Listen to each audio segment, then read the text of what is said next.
Hello and welcome to another episode of Atlanta Brick Go TV. Today we're in the man cave of our friend Joshua here. He's been a regular customer at the store for many years, and I've always known he's working on something big because he always comes in to get these landscape pieces, these slopes, these bricks, and it's always specific colors like gray, black, landscape colors. So we are here to check out his man cave and his awesome Lego model here. So Joshua, thank you so much for having us over. This is great. And can you describe a little bit about your space here? I see all these cool signs on the wall. It looks like you have some workspaces here. How long have you been in this location, and what kind of signs do you like to collect back here? Yeah, so been in this location for 7 years, maybe a little bit more.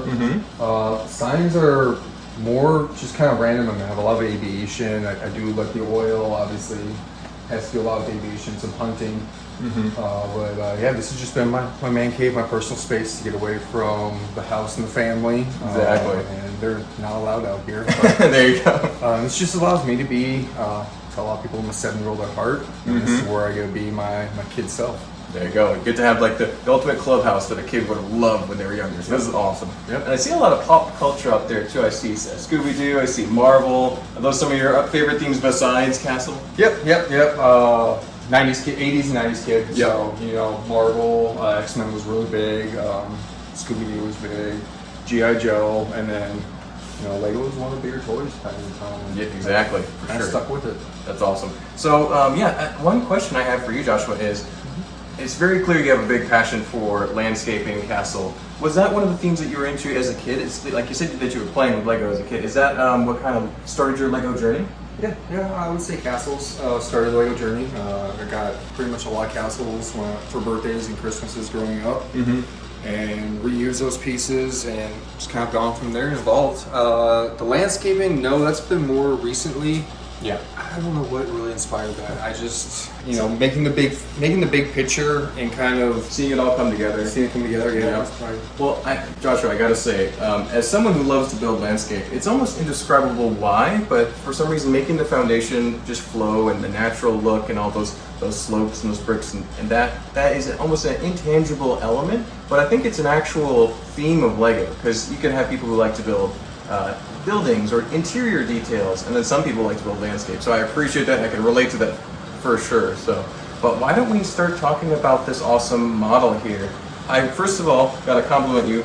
Props on the handmade table. Now, did you build the table first? Is that one thing you were trying to get done, or is it a result of your Lego build? So actually, this is probably the third table that this set had. The original table only held pretty much just the castle. Yeah. And then it gradually got longer and longer and longer to support expanding out. And as you can see, just recently kind of added this piece on, and I gotta redo the bottom so it will all flow together. That's awesome. So the table has grown to meet the build as it continues to expand and evolve. Yeah, or a new table altogether, just slid it all over onto the new one. Fantastic, that's great.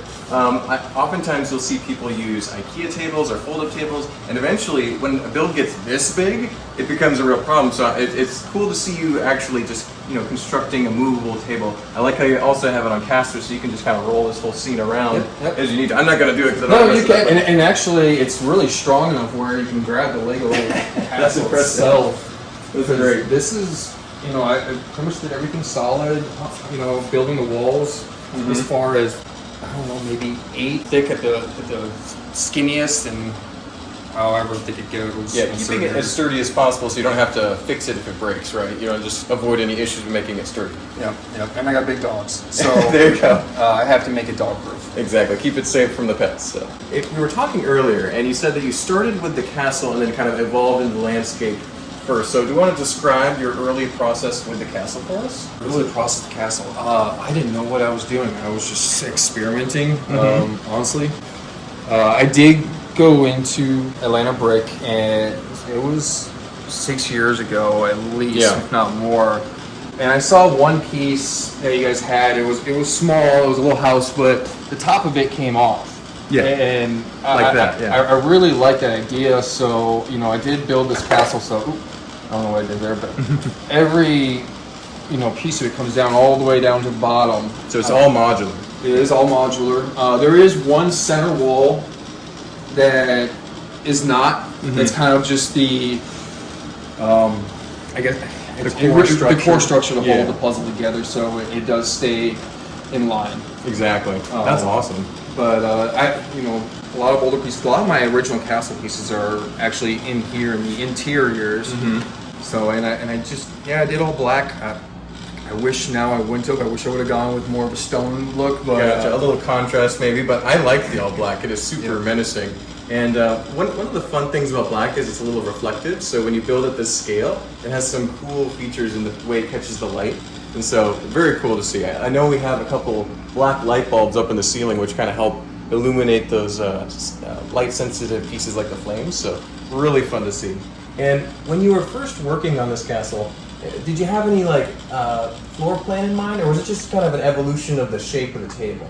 no, I did design what I drew it out on paper what I wanted. I definitely did want a main part of the castle, and then with the outer wall. Definitely making sure from the land entrance you had to go through. It actually zigzags up through all these outer walls. The first level you're over here. The second set of stairs is on the far side, and the last set's over here or over there. Yeah, so you have to work your way up the castle. You have to work your way up the castle to get into the main house, or obviously the front gate goes right into the main castle. That's awesome. So that's very realistic of real medieval castles. Is you couldn't just waltz your way right into the main room. You had to kind of work your way through a maze and keep it very safe. So that's awesome. I also see a couple of dragons up here on the top too. Yep. Did you get those just buying Lego sets, or did you get them at the store? Where did you acquire those dragons? I did get one from a set. I honestly do not remember. Was it maybe that red one over there on the corner? Because that one's a little more recent, I think. So. No, it was actually one of the older. It was not a red one. Oh, wow. I got both the red ones for you guys, or three red ones. I think there's one over there. So there's 6 of them total. No, it was either the black or the green one that I got in a set. It would have been older. It would have been, I did go and buy Legos every once in a while in my college years, but not as much. As much as the kid era, gotcha. And then right after college, I don't know, I was poor stuff. Exactly, yeah. That college life isn't exactly perfect for Lego collecting. No. But so, did you ever have a dark age during your Lego buying phase, or did you just always enjoy Lego and always kept it around? No, I always had it. No, Yeah. I mean, sometimes not as much. We have a year break. Probably actually a good 3-year break in college. But other than that, no. After college, I've continuously played. Even in high school, I always enjoyed. That's awesome. Yep. Yeah, a lot of people have a dark age where they actually just lose interest. So it's cool to hear that you just always kept interest. You might have just been busy with life circumstances. So that's awesome. But very cool. I will say the interest has increased more in the last few years. There's more Legos, more pieces are out. Oh, yeah. And it's more of a craze now, and you see more people submitting stuff online where you can actually kind of look at their ideas, and I hope people steal my ideas. And there you go. I like to steal other people's ideas, so just so you can get the ultimate piece of art. Because I do like playing with it, but it's also art to me. Exactly. I love that you say it's an art form because as kids they're just enjoying it as a toy. But once you get a little older, there's a switch that happens, and it becomes a way to express yourself. It's almost a way to relax. It becomes almost a zen thing for a lot of people, and a way to really create ideas that you can see in your head, and you just want to get them out and for people to see. So it's really awesome. And that's part of the reason we're doing this tour today, is because we're able to feature stuff that might not otherwise have the best opportunity to see a wider audience. So it's really cool. Yeah, no. I don't do social media, so this is my audience. There you go. Besides my friends. Exactly. Now you'll have a lot more people see it, so that's fantastic. So we said that you started this about 6 years ago, and was the castle built all in that time, or did it actually, was it a kind of evolution of process as well? Honestly, actually, I probably started the castle 7 years ago. Okay. Working on it, and it did. 6 years of probably is when I finished it. Gotcha. So about a year of building the castle. Yeah, I would say a year and a half. Because I had a different castle before this one, and I tore it down and built this one up. I pretty much had most of the pieces already. I mean, obviously you can see I'm missing a lot of windows. Oh yeah, I gotta fill the window. Those are again. I've cleaned you guys out recently. Brooklyn can be hard to find those in bulk too, so understood. Yep. I get them whenever I'm buying from someone someone on Bricklink, I have a list of specialty pieces I'm looking for, and Exactly. if I can find a certain slope where I'm buying 500 from someone, I'll go through and also look and see, hey, do they have any of my specialty pieces? Exactly. Look at windows or rock or stuff like that. That's awesome. Yep. Yeah. So, castle was completed early on. And then you started evolving this direction, correct, with the landscape here and the forest. You told me about how you had these towers here originally, and you redid the landscape quite a bit. So describe that process as you were kind of working your way from the castle. Yeah. Originally, landscaping was pretty much just all flat. When I would have a little hill, I would pretty much make. The slopes would be all together. It wouldn't be. There was no structure to it. Yes. Exactly. Not exactly natural looking. Thank you. Yes. And just also some of the layout as far as getting to the castle and where the water was. I had to redo a lot of that because it didn't make sense naturally before, especially with the flow of the water didn't make sense. So redoing that was important. And making sure it actually had a good flow where I don't have water higher than a rock piece. Right. The hydrostatic fluidity is very important in the landscape to make it look real, right? So gotta have that water make sense, kind of like flowing downward from different areas, and so that's really cool. And I'm glad to hear that you're. It's constantly evolving because a lot of builds can be a little bit static, where you finish something and then you move on to a different project. You just are constantly. As your techniques change and you learn more things, you're able to improve and change them on the same model. So that's really cool to hear. And I do like this gray area here. That's where the drawbridge would land in front, and then the horsemen could ride into the castle and such. Yep. Very cool.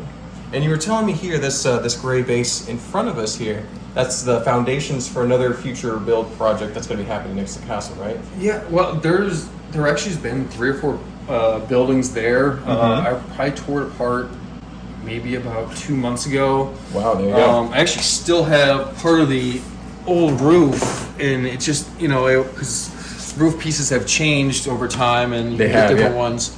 So I just tore it down and I redid the layout for where I want the rock, and I don't really want to go too much higher with the rock. I still have a little bit of areas I need to perfect as far as, especially this corner right here where you don't have any rock or anything like that. Gotcha.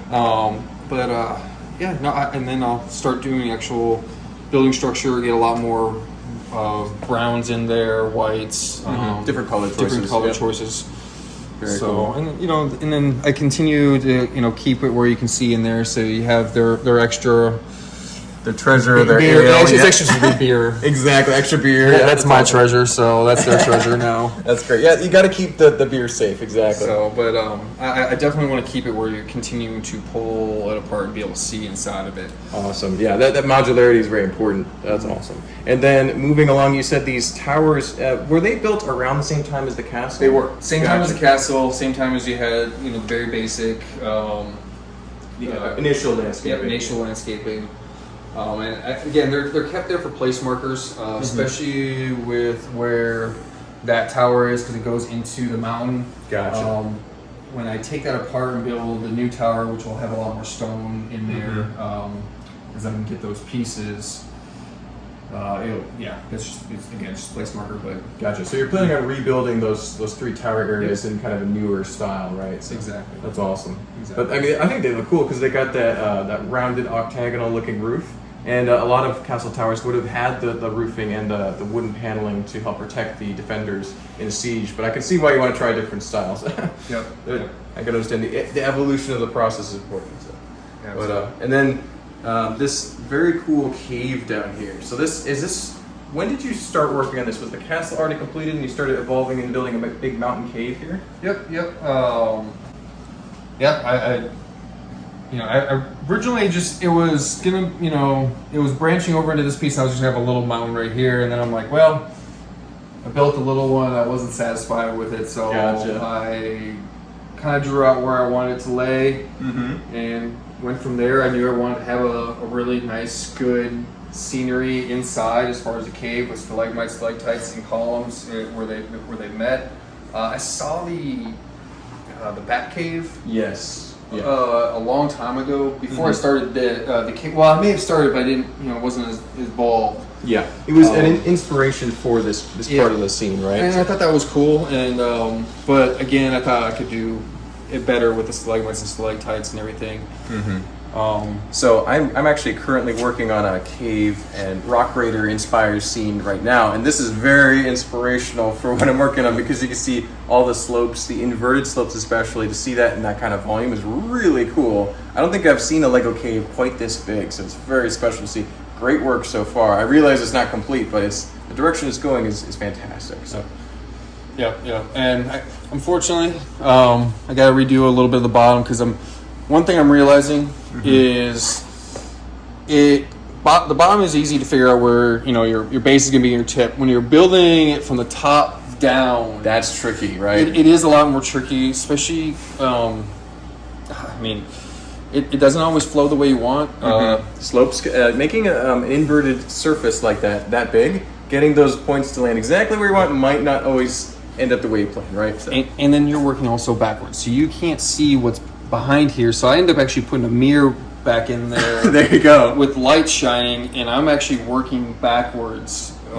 So that is insane. I've never been in a situation that required that kind of ingenuity to get it to actually see where you're building because it's so big. So that's amazing. Yep, and I've had to unfortunately take that apart once or twice recently because I gotcha. Get it to flow just the way you want, right? So very cool. And it's actually very interesting when you're building one this tall.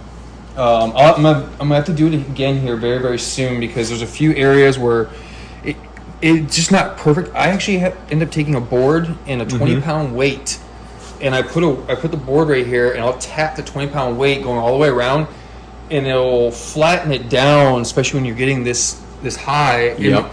And when I come back and look at it, then it'll be just perfectly straight across the whole thing. But fantastic. In order to do that, I got to fill in the gaps right here, make them a little more solid. I have to connect the outer wall to the inner wall. Exactly, that surface area. To have just like so, it's as strong as it was right here. Because the last time I probably tapped it was around at this height. Gotcha. And so I went all the way around. It's gone up about a foot since then, right? Yes. So that is one thing when you're getting this high, trying to get it level. I've experienced that a little bit, maybe not quite to that level, but once you get a larger landscape and somehow there's like a half a plate or even a plate difference and it's not supposed to be like that, and you have to just kind of tap it down or press it down or kind of make it work.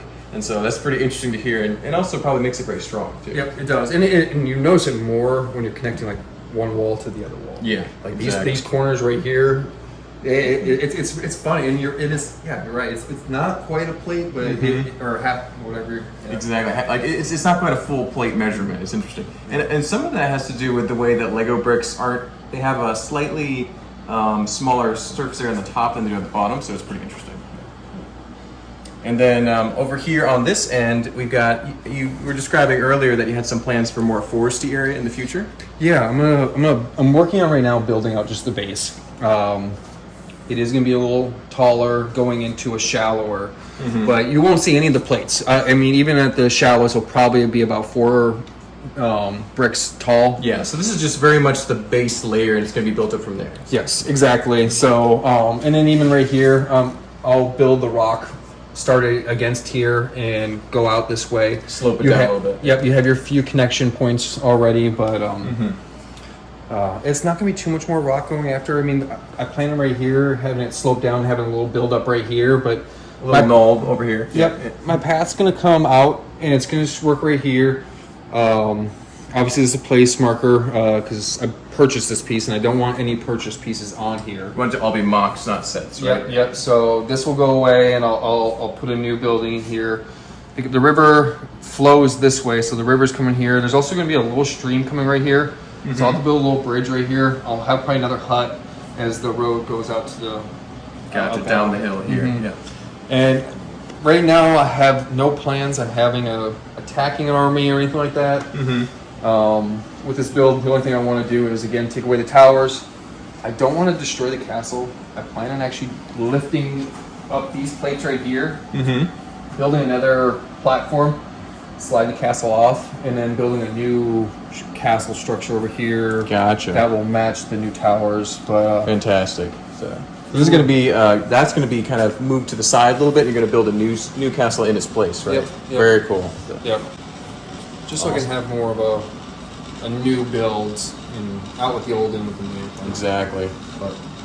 So let's talk about the minifigures a little bit. You've got quite a few horses, knights, dragons going on. Do you prefer the dragon knights, or I even saw some fright knights in here? Is it just kind of your own mixture of figures? What are some of your figure choices here? So on the main, I mean, I know over there's some, figures that are Little army hanging out over there. yeah, there's a little army hanging over there.